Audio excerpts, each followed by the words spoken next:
What would you do if the person on trial before you was your childhood best friend, the one you never thought you'd see again, now accused of a serious crime? Today's story will take you deep into a courtroom where justice, memory, and emotion collide in the most unexpected way. But before we dive in, tell us, where are you watching from? Drop your country in the comments. Also, how long do you usually spend on YouTube each day? We'd love to know. If stories like this move you, don't forget to subscribe to the channel and hit that notification bell so you never miss a powerful moment like this one. The courtroom hummed with quiet anticipation. Lawyers shuffled through their papers, spectators whispered in low tones, and the distant knock of a gavel echoed from another chamber. Judge Carla Monroe adjusted the sleeves of her robe, scanning the case file in front of her. Another day, another docket. At least that's what she thought, until the bailiff announced, "Next case, the state of Louisiana versus Thomas Reed." Her fingers paused mid-turn. Assault, robbery, resisting arrest, charges that told a sadly familiar story. But as the doors opened and the defendant was led in, Carla's breath caught in her throat. The man in chains, eyes downcast and posture weary, was not a stranger. It was Thomas. A rush of memories struck her like a wave. Summer afternoons racing bikes along dirt roads, late-night talks beneath the stars, promises made under magnolia trees to always look out for each other, no matter what. And yet, the man before her was nearly unrecognizable. Time had etched itself into his face, hardening the boy she once knew into someone she barely recognized. But the eyes, those deep, quiet eyes, still held the same old soul. Carla's grip on the bench tightened. She couldn't show any reaction, not here, not now. Her courtroom demanded neutrality, her position required distance, but nothing in her training had prepared her for this moment. Her mind scrambled for control. She glanced again at the folder. 3 charges, a public defender, no prior violent convictions, just a string of minor offenses scattered across the last 2 decades, loitering, trespassing, petty theft. It wasn't the kind of record that screamed danger, but it hinted at a man who had been falling through the cracks of the system for years. Carla had seen countless faces on trial before her, but none had ever looked back at her from the pages of her childhood. She swallowed hard and motioned for the proceedings to begin. "Mr. Reed," she said, steadying her voice, "you are charged with assault and robbery. How do you plead?" Thomas's head lifted slowly. His eyes locked onto hers, a flicker of shock flashing across his face before he quickly looked away. "Not guilty, Your Honor," he said, his voice gravelly and low, touched with weariness. Carla gave a small nod and gestured for the attorneys to proceed. The prosecutor stepped forward, delivering a cold, clinical summary of the case. According to police reports, Thomas had entered a convenience store, argued with the clerk, and allegedly attacked him before stealing cash from the register. The clerk had sustained minor injuries. Thomas had been arrested several blocks away with a sum of cash in his pocket. Carla listened carefully, but her thoughts drifted. She couldn't help but recall the boy who once dreamed of leaving their small, segregated town. She had dismissed those dreams back then, convinced her path lay in books, scholarships, and ambition. But Thomas had always seen the world clearly, even as a child. He knew what it meant to be watched, to be judged, to be limited by assumptions long before either of them truly understood what those words meant. They had grown up in separate worlds that only occasionally overlapped. Her house had a picket fence, his had a dirt yard and no front door light. Their friendship had survived longer than most expected, but it hadn't survived her father. That summer day when he caught them talking on the porch had changed everything. "Inside, now," he had snapped. Carla had looked back only once before walking through the door and shutting it behind her. She never got to say goodbye. And now, here they were. Decades later, her on the bench, him in shackles. The symbolism wasn't lost on her, nor was the guilt. The courtroom continued to buzz around her as the opening statements concluded. Carla called for a brief recess and retreated to her chambers. Margaret, her longtime assistant, noticed the look on her face. "Are you all right, Judge?" she asked gently. Carla hesitated. Should she tell Margaret the truth, that the man she was about to rule over, had once held her hand as they swore to never let the world change them? She shook her head. "I'm fine," she replied, though her chest ached with conflict. She wasn't fine, and she knew this trial would change everything. The courtroom reconvened after the short recess. Judge Carla Monroe walked back to her bench, her face composed but her thoughts still turbulent. The moment she sat, the weight of her black robe felt heavier than usual, like it carried the burden of an entire history she had tried to leave behind. Across the room, Thomas sat quietly beside his court-appointed attorney, eyes lowered, hands folded on the table. He hadn't glanced at her since the plea, and that distance hurt more than she expected. Maybe he was protecting himself, or maybe he didn't want to see disappointment in the eyes of someone who once believed in him. The prosecution resumed, calling their first witness, the store clerk who had been working the night of the incident. He appeared nervous but firm as he described the event. A man in a red hoodie entered the store, exchanged heated words with the cashier, and suddenly lunged over the counter. He claimed he couldn't see the man's face clearly, just the clothing and general build. Carla took careful note of his testimony, watching the subtle movements of the jury as they absorbed the details. Something about the witness's tone felt rehearsed, not malicious but perhaps coached, as if he had repeated this version enough times to memorize it. The defense attorney, a young woman named Dana Brooks, stepped up for cross-examination. She was sharp, composed, and respectful in tone. "Mr. Fletcher," she began, "you mentioned the attacker wore a red hoodie. Did you see the individual's face?" The clerk hesitated. "No, not clearly. It was dark and he kept the hood up." Dana nodded. "So you can't definitively say that it was Mr. Reed, can you?" "I mean, he looked like him," Fletcher replied, but the words lacked conviction. Dana let the silence hang before saying, "No further questions."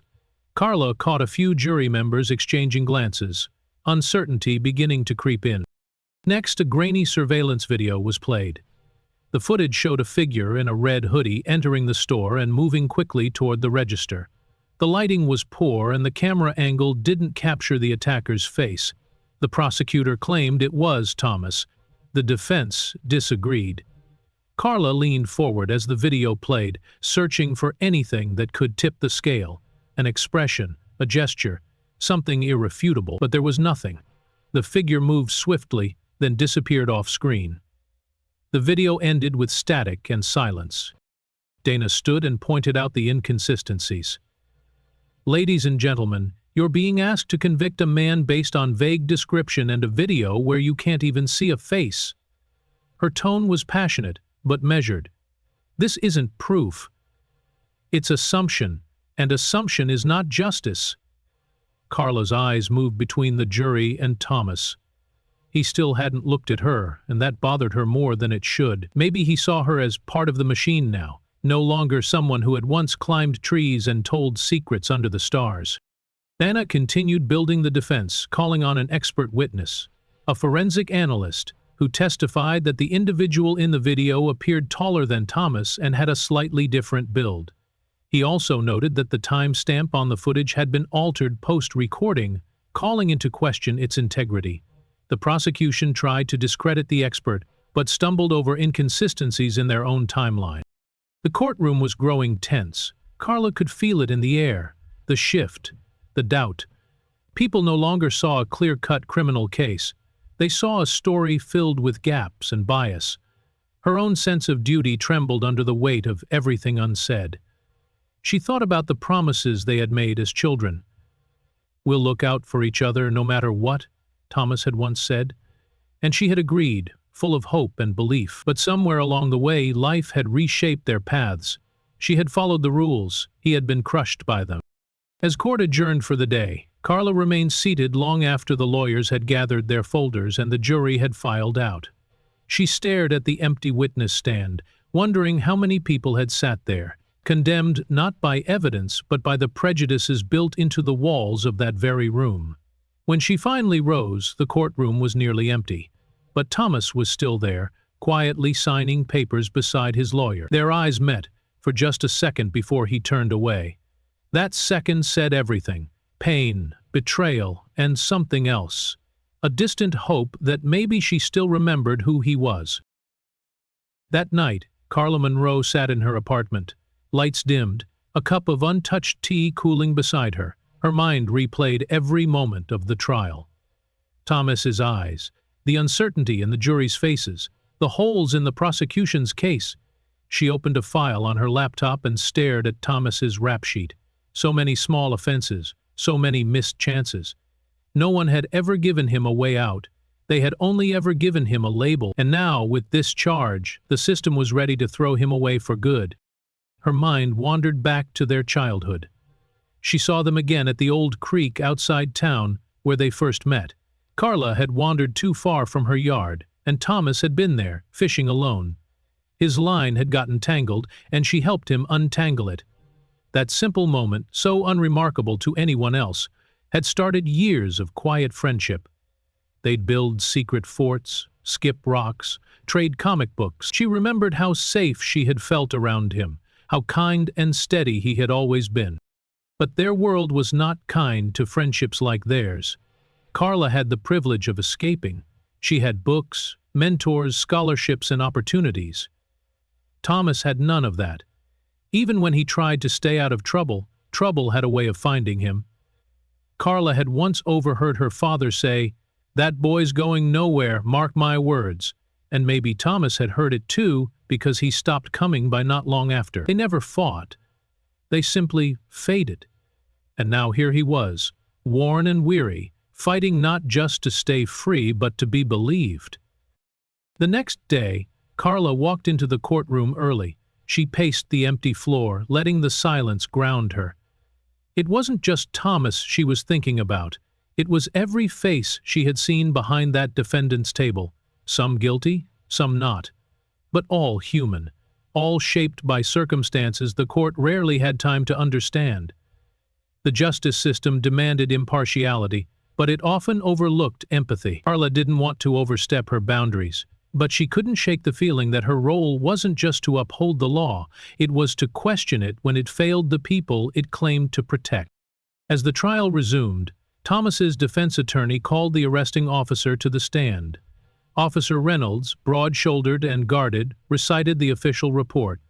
He had seen a man matching the suspect's description walking 2 blocks from the store. He detained him, searched him, found cash in his pocket. Dana stood and asked the obvious. What exactly was the description? Black male, mid-40s, dark clothing, Reynolds replied. The video shows a red hoodie, Dana countered. Did you find a red hoodie on Mr. Reed? The officer paused. No, Dana continued, calm but insistent. Did you search the area for discarded clothing? No time, the officer said. Too many unknowns. Did Mr. Reed resist arrest? He protested, Reynolds replied, said he was innocent. And what did you do? I followed procedure. Did you consider he might actually be telling the truth?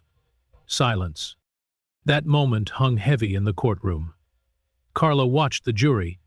Their expressions weren't blank anymore. They were thinking, questioning. Some seemed uncomfortable, others looked pained. It wasn't just about Thomas anymore. It was about a deeper flaw, one that had gone unnoticed, in plain sight for far too long. As the officer stepped down, Thomas sat straighter. His face was still unreadable, but Carla noticed a quiet fire in his posture. He wasn't giving up. He was still that boy from the creek. Hopeful, stubborn, resilient. And she owed it to him, and to the truth, to let this trial play out without fear or favor. The courtroom moved to its next phase, the defense's surprise evidence. Dana introduced a digital analyst who examined the store's surveillance footage. He confirmed what had been suspected. The timestamp on the footage had been altered, and the video compression made accurate identification almost impossible. There was no conclusive way to say it was Thomas in that video. The prosecution pushed back, but it was too late.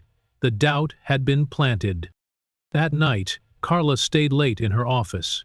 Papers lay scattered across her desk. She wrote down questions, not as a judge, but as a person. What happens when the system you serve starts failing the people it's meant to protect? When silence becomes complicity. She couldn't answer them yet, but for the first time in years, she was determined to try. By the fourth day of trial, the courtroom felt different. It was as if the air itself had thickened with something heavier. Doubt, maybe, or anticipation. Judge Carla Monroe noticed it the moment she entered. The usual rustling of paper and quiet chatter were subdued. Everyone in the room, from the jury to the spectators, seemed more alert now, more invested.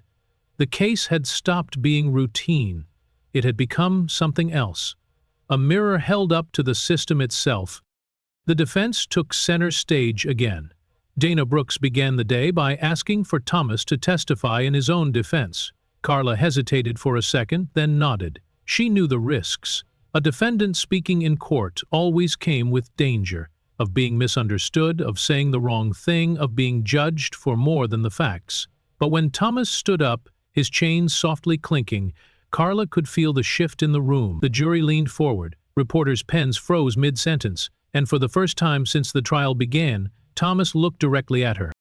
He spoke slowly, not to perform but to be heard. "I've made mistakes," he began. "I won't pretend I haven't. But I didn't do what they're saying I did." He paused, glancing at the jury. "That night, I was walking home from my friend's place. I never even saw that store until I heard about it on the news." He explained that his friend could verify his story, but was too afraid of local repercussions to testify. "I understand fear," Thomas added. "I've lived with it my whole life. Being afraid to walk into a store, to talk to a cop, to raise your voice, even when you're telling the truth." Carla's throat tightened. There was a painful honesty in every word. Thomas wasn't pleading. He wasn't deflecting. He was simply laying bare a truth most people in that courtroom had never had to live. "I know what it looks like," he continued. "You see a black man with a record near a crime scene and it feels simple. But I'm asking you not to make it simple. I'm asking you to see me, not just what's on that paper." Silence followed. No theatrics. Just raw, quiet truth. The jury remained still, some of them blinking more often than normal, others fidgeting in their seats. Carla kept her face composed, but her hands clenched out of sight beneath the bench. This wasn't just testimony. It was a confession of a life shaped by systemic forces none of them had chosen, but all had contributed to in silence. After Thomas stepped down, Dana brought up her final witness, an academic expert in racial bias and wrongful convictions. He presented data showing how often black men were misidentified in eyewitness reports, especially when the lighting was poor and stress levels were high.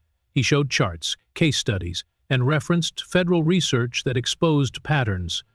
Arrests made on weak descriptions, convictions secured with little more than "he looked like the guy." The evidence wasn't just damning, it was undeniable. The prosecutor attempted to push back, painting the witness as a theorist disconnected from the reality of street crime. But it didn't land. The jury had heard enough. The case was no longer about just Thomas. It had become a symbol of something bigger. Carla knew that's what made it dangerous. Symbolic cases carried pressure, public scrutiny, political weight, and yet they also carry opportunity.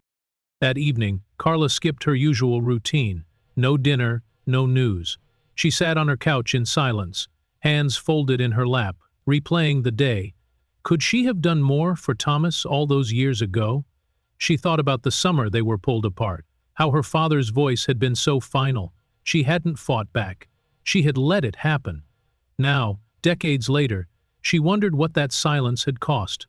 Not just to him, but to herself. She looked at a photo on her shelf, a group of law school graduates, smiling, full of hope. Carla in the middle, her robe crisp, her eyes bright. She had joined the system believing it could be changed from the inside. But until now, she hadn't realized just how deep the damage ran.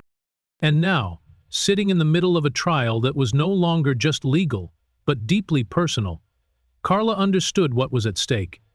This wasn't about saving Thomas. It was about saving the truth. About breaking a cycle that had been quietly grinding down people like him, day after day, without anyone noticing. Or worse, without anyone caring. The courtroom was filled to capacity as the fifth day of the trial began. The public had caught wind of the case. Perhaps it was the emotional testimony, or maybe the headlines beginning to circulate online. Judge faces former childhood friend in courtroom drama. Either way, the air was electric. Camera crews waited outside. But inside, Judge Carla Monroe sat as still as ever, though her heart was anything but calm. She could feel the eyes on her, not just the public's, but Thomas's. There was something in the way he glanced at her now. Not anger, not blame, but a silent question. Are you still the same Carla I used to know? The trial was nearing its conclusion. Dana Brooks, the defense attorney, had one final move to make, her closing argument. She stood before the jury, her hands steady, her voice unwavering. This isn't just about one night in a convenience store, she began. It's about how we see people. It's about whether we believe that a person's past mistakes automatically define their future. It's about whether we allow assumptions to stand in for evidence. Her words echoed through the room. Thomas Reed has been judged his whole life, by teachers, by police, by strangers who never asked who he was. Today, you have the power to break that cycle, to say, we saw the facts, and they were not enough. Dana paused, allowing the jury to sit with those words. We cannot change where Thomas has been, she continued, but we can decide whether we believe he deserves a future that isn't chained to a crime he did not commit. Please, look at the evidence, or the lack of it. See the man, not the label. She finished with a single sentence. Justice is not supposed to be easy. It's supposed to be fair. The prosecutor stood next. His tone was measured, professional, and yet strangely cold. Ladies and gentlemen, he said, we understand the defense wants you to feel something, but we ask you to think instead. The defendant was found near the scene, in possession of cash matching the general description. These are facts. Don't let emotional appeals distract you from them. Carla listened closely. His argument was tight, procedural, safe, but even he seemed to know it lacked heart. The room was different now. The jury wasn't just listening. They were searching, weighing not just the facts, but the meaning behind them. The tension was so thick it made even the court reporters blink less often. No one wanted to miss a single word. When both sides had finished, Carla delivered her instructions to the jury. Her voice was steady, but inside she felt like she was standing on the edge of a cliff. You must base your decision solely on the evidence presented. Not emotion, not speculation, she said. But even as she spoke those words, she knew. Truth isn't always clean, and sometimes justice requires seeing beyond the obvious.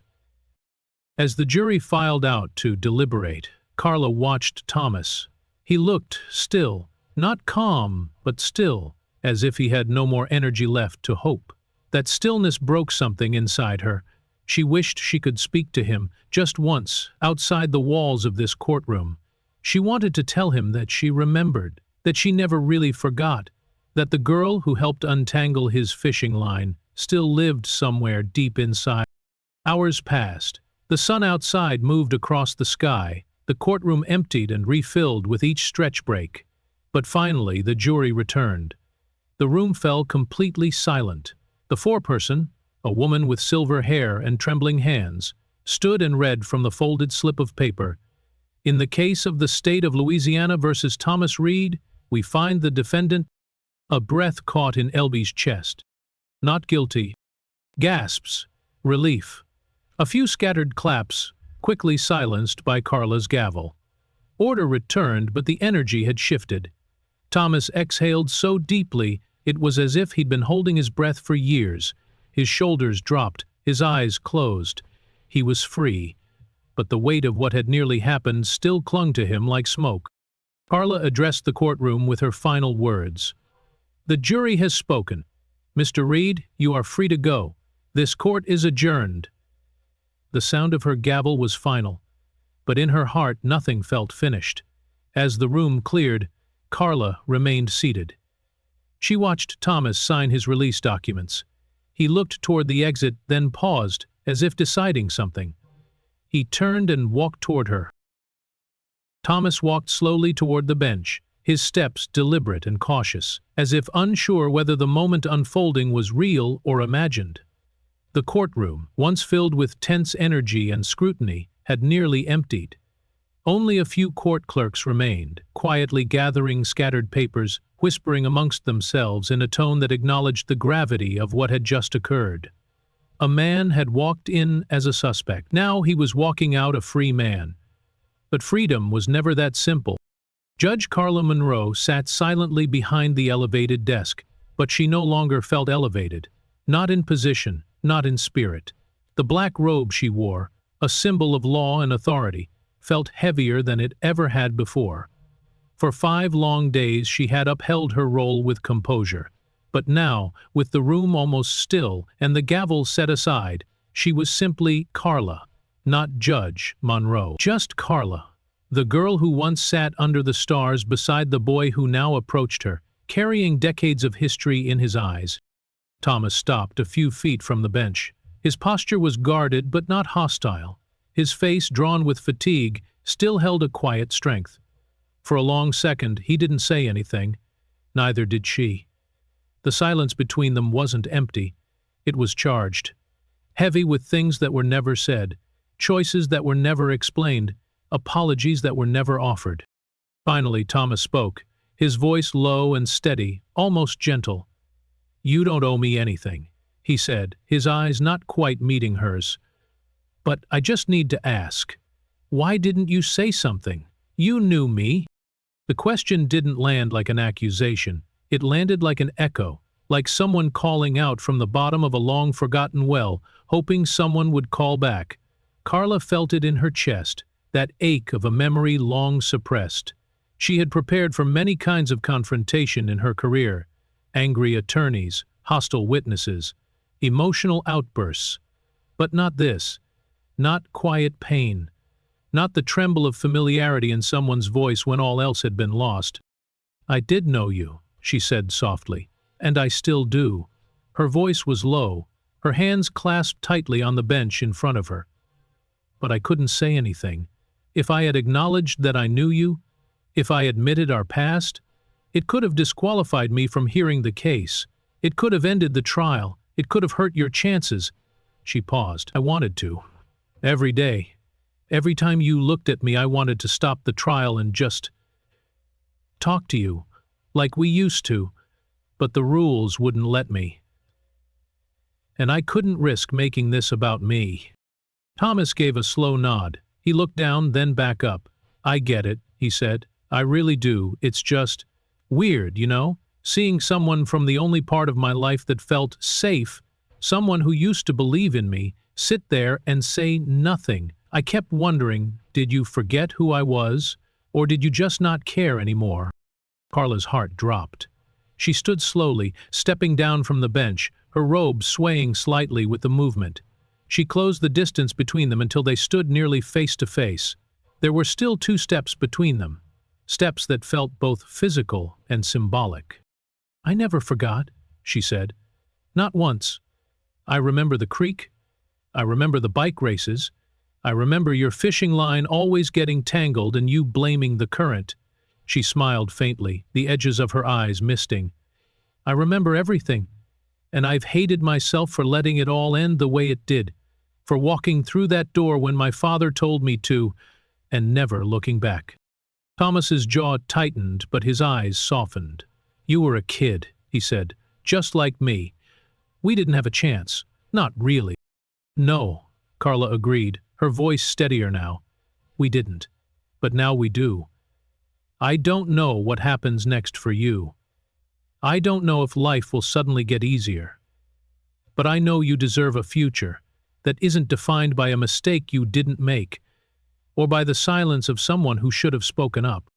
He looked at her for a long time, and she could see the years etched into his face, the arrests, the disappointment, the moments of hopelessness, but also the resilience, the spark that refused to die, even after everything. "Thank you," he said at last, "for listening, for not turning away. Even if you couldn't say it then, I see it now." Carla nodded. "You told your story. I just had to make sure everyone heard it." A pause. "What will you do now?" she asked. He shrugged. Try to breathe. Try to live. Maybe start over. I don't know where to begin, but at least now I get to try. And I'll do the same, Carla said, in a different way.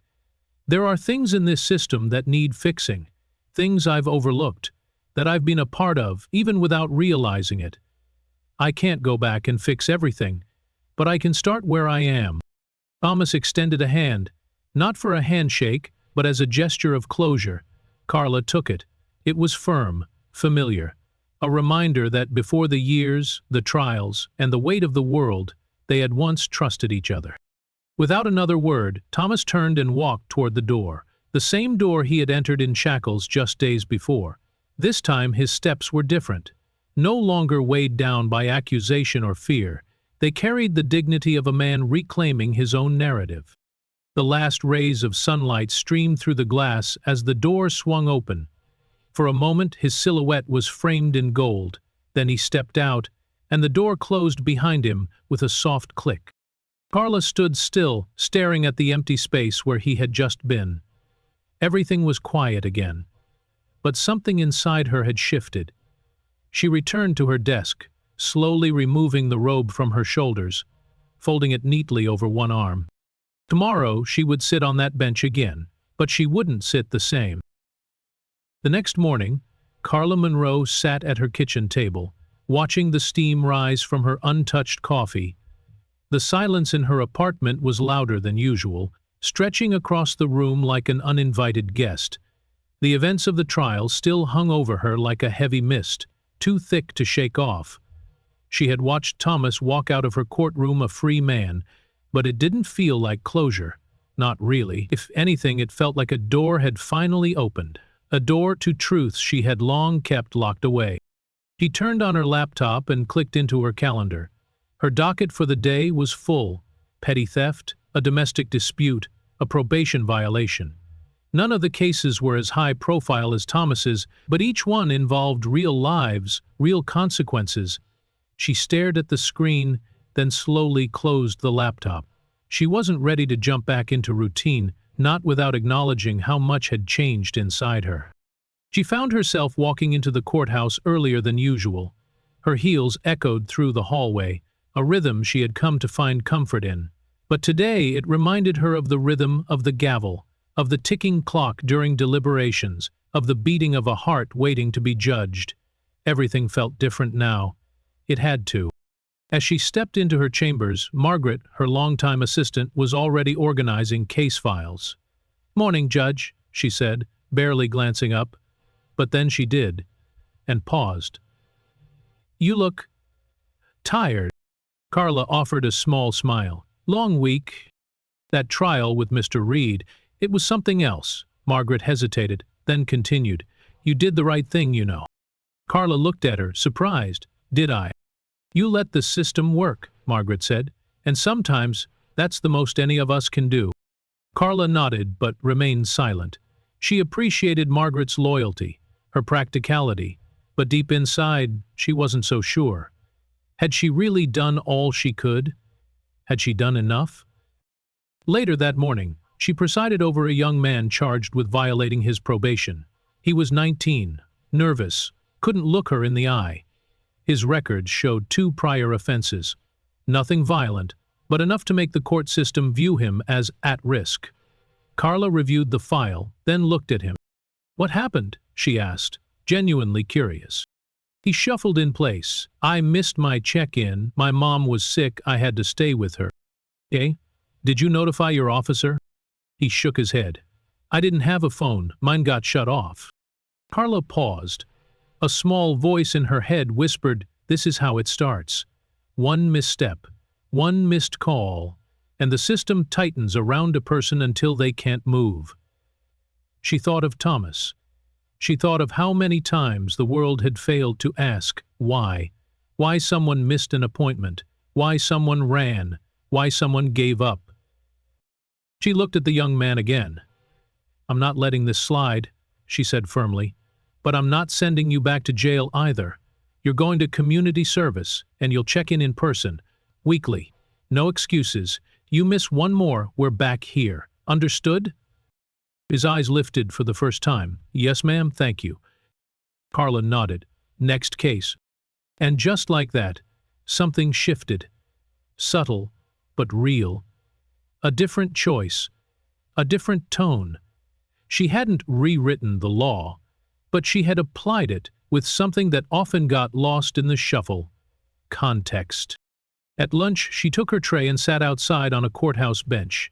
The sky was bright, the air crisp with early fall. She watched people walk past. Lawyers with tight briefcases, mothers dragging toddlers, a janitor whistling a tune as he swept the stairs. The world moved on, but she sat still. Her thoughts returned to Thomas. Had he found a place to stay? Did he have food, support, anyone to lean on? Freedom was precious, but it didn't come with a roadmap. And even though the court had said not guilty, the world outside still might not listen. She pulled out her phone and tapped through her contacts until she found a name she hadn't called in years: Anthony Reyes. They had graduated law school together. He ran a nonprofit now focused on re-entry support for the formerly incarcerated. "Anthony," she said when he picked up, surprised. "It's Carla Monroe." "Wow. Carla, haven't heard that name in a while. What's up?" "I have someone I think you should meet," she said. There was a pause, then a knowing tone in his voice. "From your courtroom?" "Yeah. He's just been released, innocent. But I have a feeling the road ahead won't be easy for him. Send him my way. I'll take care of it." Carla thanked him, and for the first time in days, felt something inside her unclench. Back in her chambers, she found herself rereading transcripts from the trial, not to review rulings but to reflect, to understand where things could have gone differently. She annotated margins with notes that weren't legal, just personal thoughts, questions, observations. She wasn't just a judge anymore. She was a student again. Of people, of pain, of responsibility. As the day drew to a close, Carla packed her briefcase slowly. Her desk lamp cast a warm glow across the wood surface. She reached for her judicial robe, fingers brushing the fabric, but she didn't put it on. Not yet. Instead, she sat once more, alone as she had the evening Thomas left, and whispered to the room, as if it could hear her, "This isn't over. Not for me, not for him, not for anyone." And in that moment, she knew the trial had ended, but the real work had just begun. Thomas Reed stood outside the courthouse, the autumn air brushing against his face like a quiet reminder. The world had moved on without him. The sounds of the city returned. Traffic humming, footsteps passing, a car horn in the distance. He was free, yes, but freedom wasn't the end of the story. It was just the start of a new, uncertain chapter. He pulled the collar of his worn jacket tighter. He didn't have a place to stay yet. No job, no plan. Just the weight of everything he had lived through, and the faint, flickering hope that maybe this time he wouldn't be swallowed by the system again. His feet started walking without thinking, not toward any destination, but away from the building that had defined his every breath for the past week. Hours later, he sat on a park bench, watching children chase leaves across the grass. Their laughter filled the air, carefree, untouched. He tried to remember the last time he laughed like that. Maybe it had been that summer, the one before everything changed, when he and Carla still believed they could outrun the limits of the world with bicycles and big dreams. His phone buzzed in his pocket. It was a number he didn't recognize. Hesitantly, he answered. "Mr. Reed, this is Anthony Reyes, a friend of Judge Monroe's. She told me you might be needing some support getting back on your feet." Thomas blinked. He hadn't expected that. She reached out?" he asked. "She did. And I've got a bed in a transitional house and an opening at a warehouse job if you're interested. Nothing fancy, but it's a start." Thomas closed his eyes for a moment. A start. That's all he needed. "I'm interested," he said. The next day, Thomas checked into a small shared house with 5 other men, each at a different stage of rebuilding. Some had tattoos marking gang affiliations. Others had haunted eyes, the kind you get from living too long behind bars. But there was no judgment, no pretense, just a quiet understanding that everyone here was trying. At the warehouse, the work was physical, the hours long. But it was honest. Each box lifted felt like a brick pulled off his back, one less reminder of what the world assumed about him. The routine helped. Wake up, work, sleep, repeat. And slowly that flicker of hope started growing. Meanwhile, Carla sat in her office drafting a proposal for a new community initiative, one that would allow judges to refer recently acquitted or released defendants to support services. The courts could not change what the streets had done to a person, but maybe, she thought, they could help build a path forward. She brought it up in a meeting with other judges. Some nodded, intrigued. Others were hesitant. "We can't blur the lines between justice and advocacy," one senior judge warned. "Maybe we should," Carla replied, not backing down, "because if we don't, we'll keep seeing the same names come through our courts, again and again." Her voice carried more weight now. The Reed case had made people notice her. But she didn't want fame. She wanted momentum, change, and she was willing to risk being the first to push the boundary. Weeks passed. Carla found herself thinking about Thomas often, wondering how he was adjusting. She didn't reach out directly. There was still a line she couldn't cross. But every once in a while she got updates from Anthony. He's showing up. He's quiet, focused. He's not wasting the second chance. That was enough. One evening, after a particularly long day of hearings, Carla walked through the city, coat wrapped tightly, eyes tired.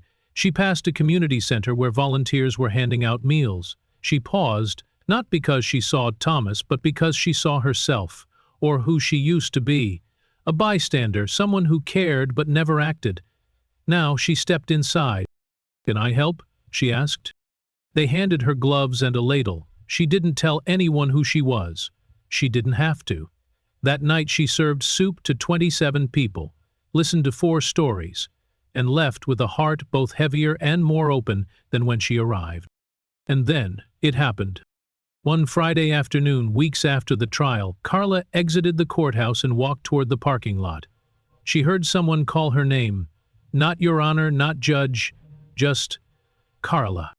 She turned. It was Tomasz. He stood there with a small paper bag in one hand, and his work badge still clipped to his shirt. He looked healthier, tired but grounded, changed. Not in spirit, but in energy. "Didn't think I'd run into you," she said, surprised. "I waited," he admitted, a sheepish shrug. "Wanted to say thanks, in person, not in a courtroom, not in whispers." Carla nodded. "I'm glad you did." They stood in silence for a moment, the afternoon sun casting long shadows on the pavement. "I'm doing okay," Thomas finally said. "Working, got a room, saving up. Not much, but it's mine." "You're doing more than okay," she replied. "You're taking it back, your life."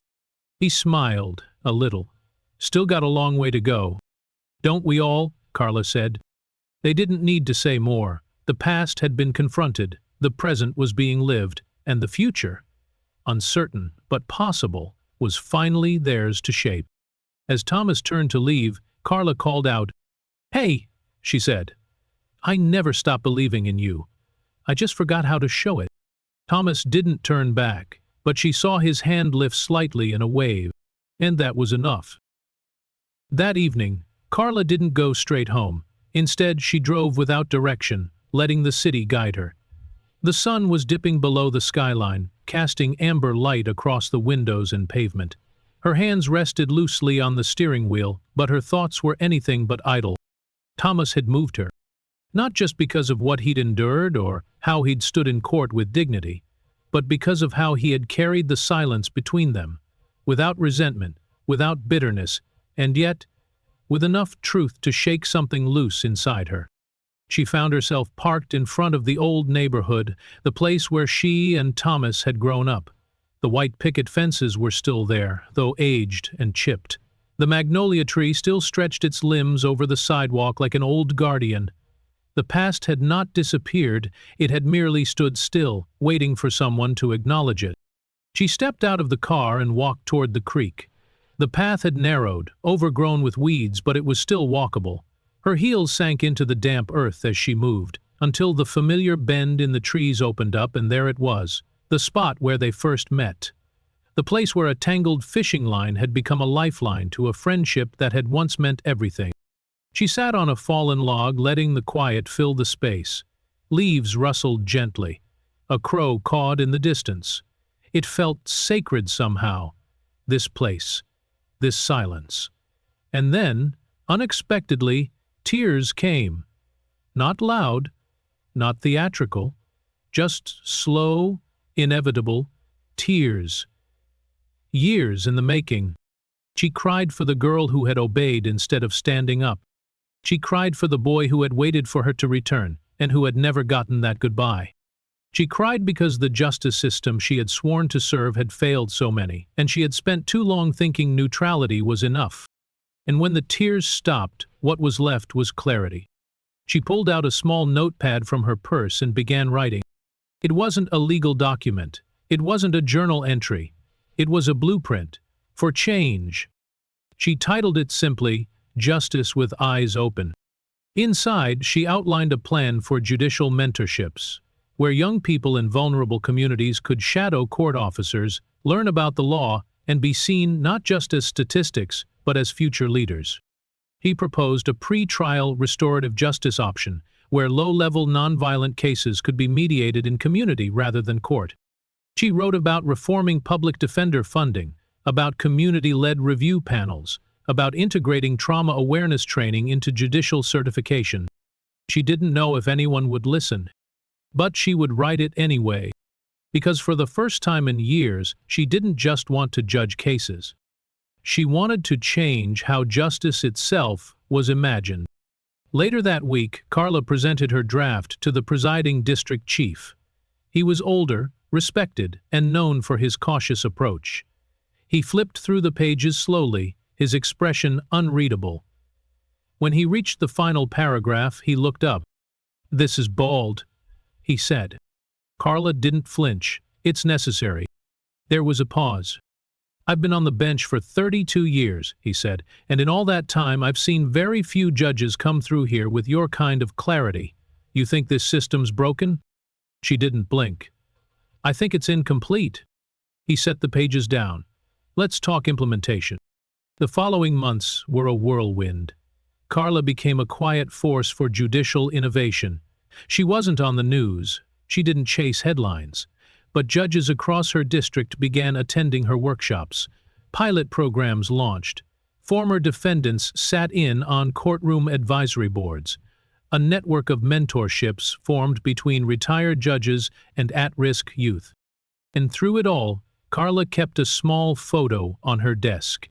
Not of herself, not of her law degree, but of two kids standing at a creek, laughing, barefoot, wild with possibility. She never told anyone the names. She didn't have to. One evening, many months later, Carla was giving a talk at a youth justice conference. The room was full. Activists, lawyers, teachers, students. At the end of her speech during the Q&A, a young girl stood up. "How do you know it's working?" she asked. "How do you know the system can really change?" Carla smiled, not politely, but deeply, honestly. "Because I saw it happen once," she said.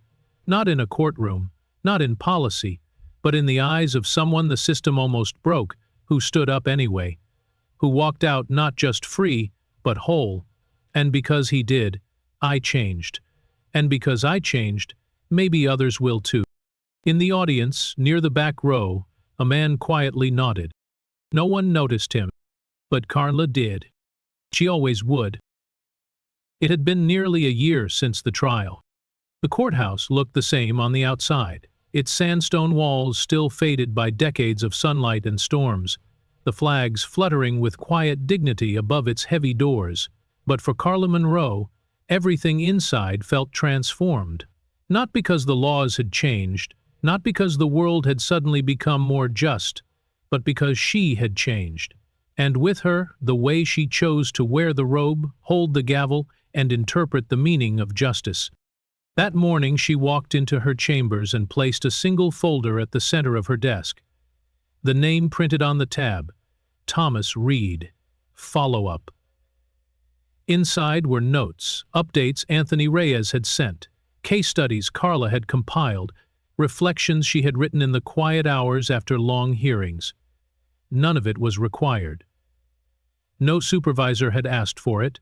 It wasn't about oversight. It was about commitment. The file wasn't just about Thomas anymore. It had grown into a record of stories. Others like him, who had walked into her courtroom with tired eyes, worn shoes, and too many assumptions stacked against them. It became a living document, a reminder that the courtroom was never neutral ground, no matter how often it pretended to be. As the morning wore on, Carla sat through 2 hearings and 3 procedural reviews, but something had shifted in how she listened. She didn't just read charges and criminal codes anymore. She looked for what was beneath them. What story had brought a person here? What barriers had pushed them toward the choices they made? The law demanded impartiality, but Carla had learned that compassion was not its enemy, it was its compass. At lunch, she walked outside the building and crossed the street to a small park where volunteers were setting up a mobile library. A few months ago, she might have walked past without a second glance. Today she stopped. She saw one of the volunteers struggling to set up a display table and stepped in to help. As they worked side by side, the woman asked, "You work across the street?"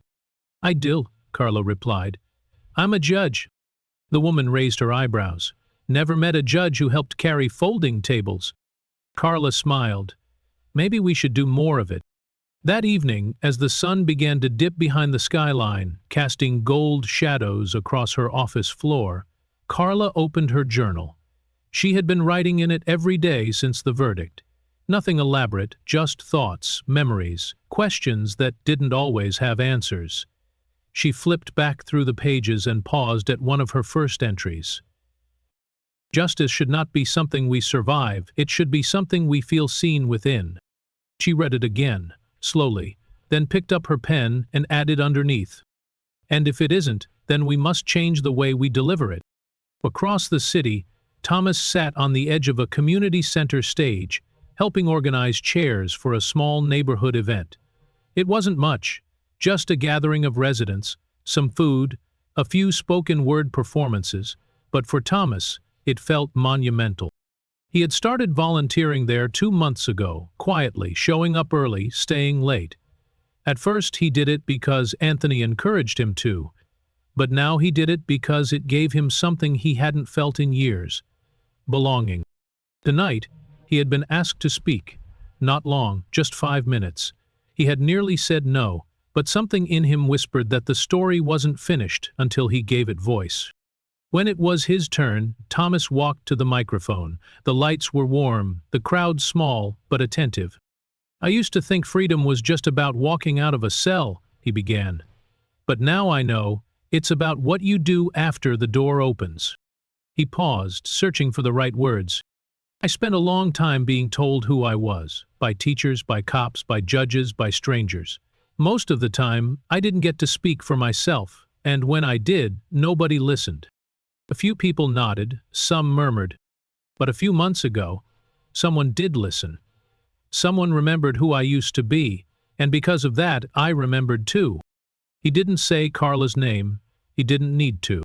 "She didn't fix my life. That's my job. But she gave me a moment that changed it. Sometimes, that's all it takes." The room clapped. Not wildly, but deeply, the kind of applause that came not from politeness, but recognition.